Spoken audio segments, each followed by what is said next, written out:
y'all, I'm Lara with Freedom Family, and today I'm going to be showing you how to swap the HVAC blend door actuator on a 2017 Ford Explorer, but this part fits a very wide range of models, so let's get to it.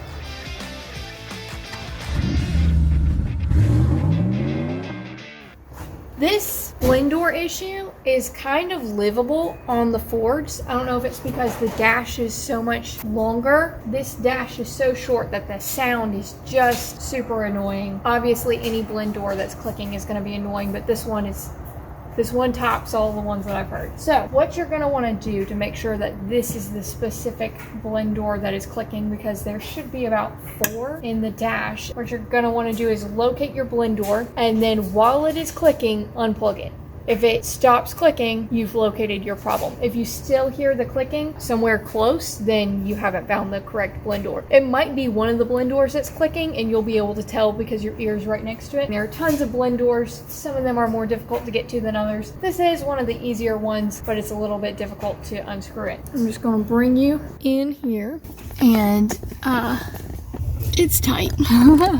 This right here is going to be the plug to our blend door. I have it unplugged, I'm just going to push it in. Well, I was hoping it was going to be clicking, but it's not clicking right now.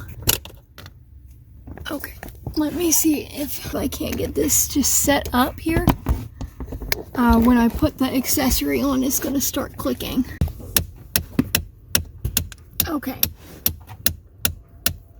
So that's the clicking, and then, oh, dang it.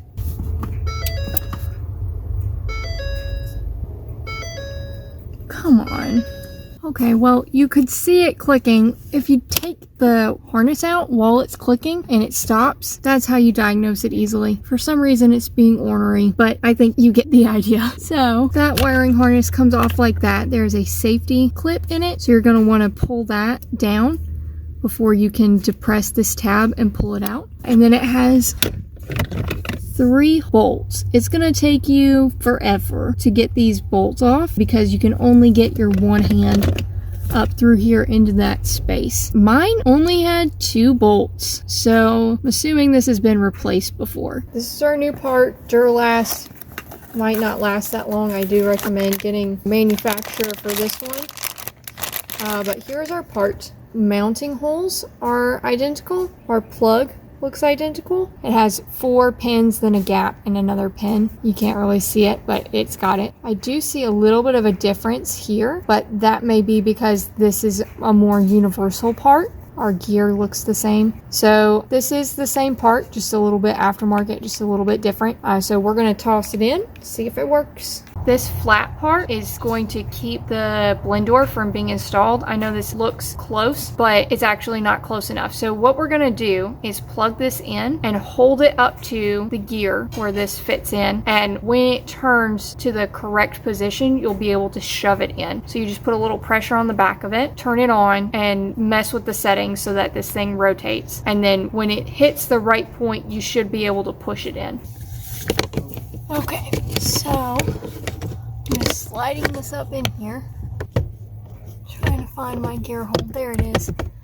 So I want to keep my posts aligned where they're supposed to be, and then I'm going to turn this on.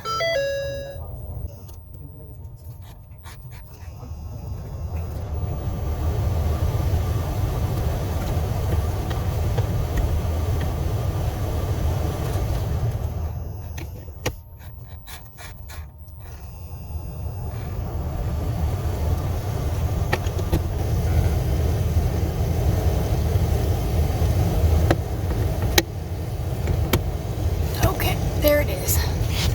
There it is. So, let me see what button I pressed real quick. That was doors, like a mode. So I put it, I couldn't see it, but I was touching the button for like foot mode, the windshield defroster, that kind of thing. And that's what was moving it, not that one. As it turned, I just had some consistent pressure on the back of it, and then please no.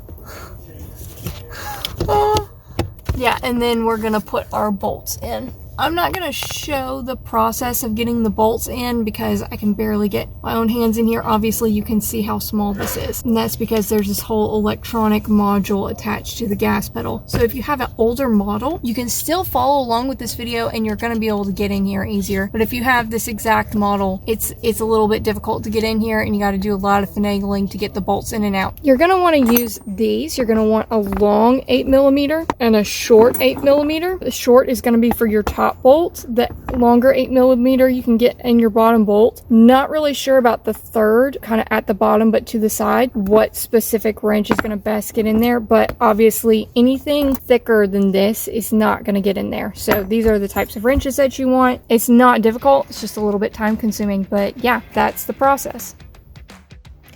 Okay, my arm is dead, but now I've got it installed, and every time I've opened the door before, it clicks. So now we open the door and it's not screaming. Yay! And that's it. We hope you enjoyed the video and maybe found it helpful. If you did, please consider giving us a like or maybe subscribe. It really helps out the channel. And as always, I'll be happy to answer as many questions as I can in the comments below. Thanks so much for watching, and I will see you again in the shop.